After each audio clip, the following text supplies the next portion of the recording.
Well, I think we'll crack straight on if we may, so we'll invite Robin to come and join us on the stage and to give us a brief account about the Charity Retail Association. Thank you very much. Good to see you. Well, good morning, everyone, and thank you very much for the opportunity to come and talk. I'm just started my sixth month with the Charity Retail Association. I came from a completely different sector and have been astounded and delighted by the extent to which everyone cooperates in this world and everyone talks to one another and everyone is actually really nice to each other, which sounds like a bit of a sort of pathetic thing to say, but actually it's incredibly important. And events like this just show the extent to which even the corporate organisations are happy to share the same space. Ostensibly, in some ways, you're all in competition with one another, aren't you? In some ways, but actually the collaborative and cooperative nature shines through, and it's just really brilliant to be here in that respect. I was really delighted to hear Linman's words about cooperation and partnership and working together. A bit like a meerkat, I'm a really sort of social animal. And I think it's far more important that we talk to one another and collaborate with one another than in any way see each other as competitive. There is no point in having competition in this sector. We are all here for one purpose, which is to do good for society. And what we really must make sure is that we don't dissipate our energies in any way. And actually we make 2 + 2 = 5. So I am really, really keen. Elizabeth and I have already had a number of conversations, and I'm really, really keen that CRA works extremely closely with Hospice UK, particularly obviously on its retail side. Just thought it might be worth just throwing a couple of stats at you, because we spend a lot of time doing research into the retail sector. It's one of the reasons why we exist, and I'll talk about some of the other reasons in a moment. But just to chuck a couple of stats out, about 38% of CRA's members are hospices. You just stick your hand up if you know that you are a CRA member. Okay, stick your hand up if you know that you are not a CRA member. Okay, well that's interesting. And stick your hand up if you don't know whether or not you're a CRA member. 2, okay. See you later. So about 38% of hospices actually are members of the Charity Retail Association. That represents about 22% of our shops. But interestingly, it also represents about 25% of the net profit provided by our members. Okay, so 22% of the shops providing 25% of the profit. So the hospice movement is clearly punching somewhat above its weight in terms of profitability. I thought some other things that you might be interested in are that the range of shops that our hospice members have, the number of shops varies from 0 to 58. So our largest hospice member has 58 shops. And the median size of shop chain is 11 amongst our hospice members. And the mean size of shop chain amongst our members is 13. So if you compare that with some of our other members, 4 of whom have more than 550 shops, you're clearly in the smaller end of the market. And therefore it's really even more interesting that you manage to not only maintain but exceed that average level of profitability across CRA's membership. So I just thought that would be very interesting to put some of that in perspective.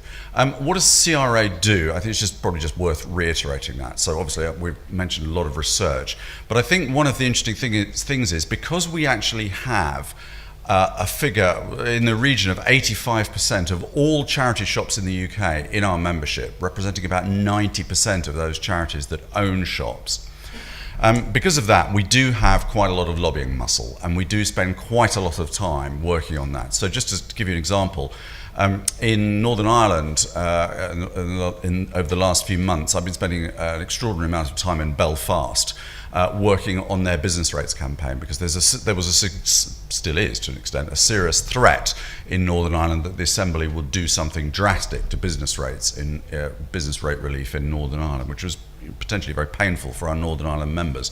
So we're able to work in that area. We were working quite extensively with other groups behind the scenes on the business rate review. We've been looking at gift aid issues, as many of you will know.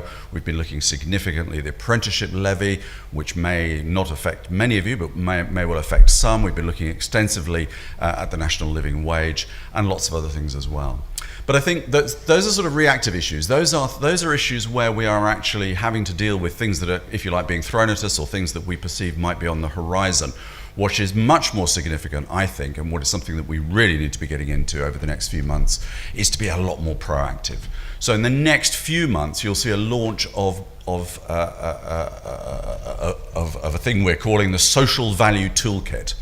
So this will enable you, and all of the rest of our members obviously, to plug in certain numbers into a spreadsheet. Now it will pop from that the amount of social value, not just financial contribution, but the amount of social value that your shops can provide. And these are the sorts of things, again, that Lynn was talking about. So the extent to which you are providing a community hub, the extent to which you are keeping stuff out of landfill, the extent to which you are employing volunteers, the extent to which you're providing jobs, the extent to which you are actually getting people in those jobs, and indeed in volunteering positions, to upskill themselves and to become better able to access the job market.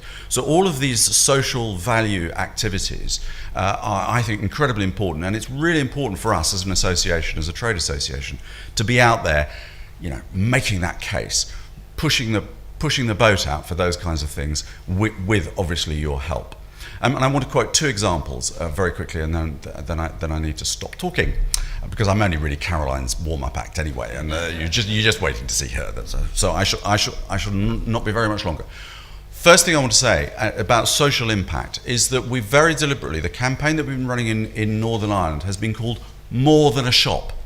The importance about it is that it's not just a shop out there. It's not just providing, income for the charities.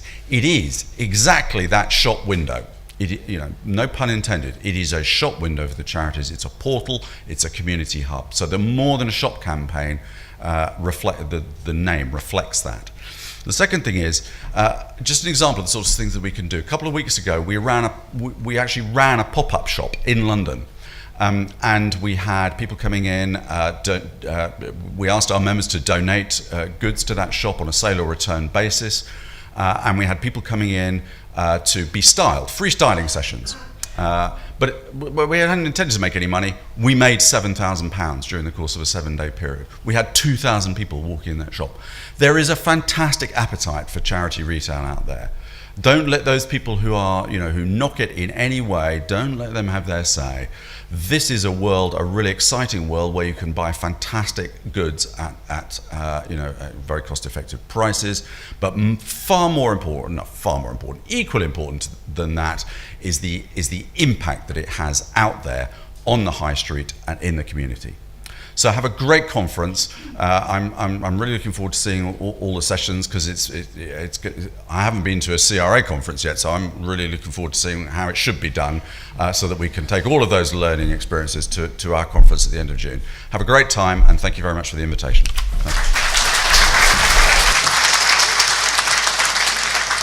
Well, thank you very much indeed, Robin. I think that was absolutely brilliant, and those statements made at the end there, particularly this whole business about impact and really getting at people on the high street and convincing them of exactly what it is that we can do, and do so well. So thank you very much for that. It was excellent. Very succinct too, if I may say so. Thank you.